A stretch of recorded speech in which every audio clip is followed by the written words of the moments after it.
1 Samuel, no seu capítulo 3, a palavra do Senhor ela vai nos dizer que Deus fala com Samuel. A palavra vai dizer que Samuel estava ali deitado e Deus ele fala com Samuel e ele chama Samuel por 3 vezes. A palavra vai dizer que Deus ele chama Samuel a primeira vez e Samuel ele não entende, ele não reconhece a voz de Deus e ele vai até Eli. Ele vai até Eli e pergunta para Eli se Eli o havia chamado. E a palavra vai dizer que Eli responde para Samuel que ele não o havia chamado e manda que ele volte e se deite novamente. Louvado seja Deus. A segunda vez, Deus ele chama Samuel pela segunda vez. E a segunda vez, Samuel ele volta novamente até Eli e pergunta para Eli se Eli o havia chamado.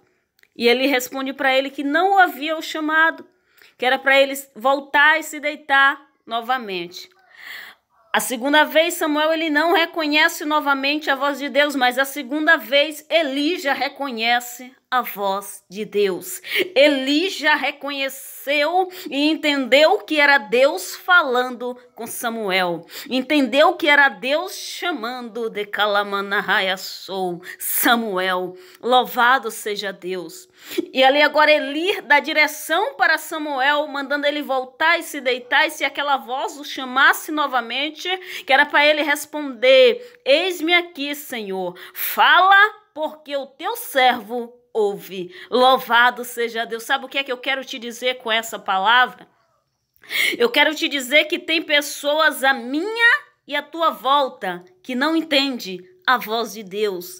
Tem pessoas à minha e à tua volta, ao meu e ao teu redor, que não entende a voz de Deus, não reconhece a voz de Deus. Louvado seja Deus. Mas que tem pessoas à minha e à tua volta, ao meu e ao teu redor, que reconhece a voz de Deus, que entende a voz de Deus, que entende e sabe quando é Deus que está falando. Louvado seja Deus, que sabe quando é Deus que está falando comigo e contigo. Louvado seja Deus. E eu quero te dizer também que vai haver momentos na minha e na tua vida que Deus vai falar comigo e que Deus vai falar contigo e que eu e você não iremos entender, que eu e você não iremos entender, louvado seja Deus, mas que Deus irá levantar alguém à minha e à tua volta para nos direcionar. Louvado seja Deus, que Deus vai levantar alguém à minha e à tua volta para entender, louvado seja Deus, que é Ele falando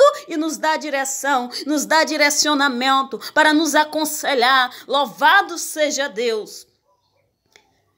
Então, saiba disso, saia desse vídeo hoje sabendo que existe pessoas que estão à minha e à tua volta, ao meu e ao teu redor, que não entende a voz de Deus. Louvado seja Deus, que não conhece a voz de Deus, mas que também tem pessoas à minha e à tua volta, ao meu e ao teu redor, que Deus colocou, que entende e reconhece a voz de Deus e que Deus colocou aí do teu lado para te direcionar, para te dar direção. Louvado seja Deus daquilo que você tem que fazer, oh Espírito Santo, para te dar direção daquilo que Deus está falando contigo, porque muitas das vezes você pode não estar compreendendo, pode não estar entendendo a voz de Deus, mas Deus está dizendo: eu vou colocar alguém do teu lado, eu vou colocar alguém perto de você para te direcionar. Louvado seja Deus, para te aconselhar, para te direcionar. Louvado seja Deus. Assim como ele colocou Eli ali para direcionar Samuel, assim como ele colocou Eli ali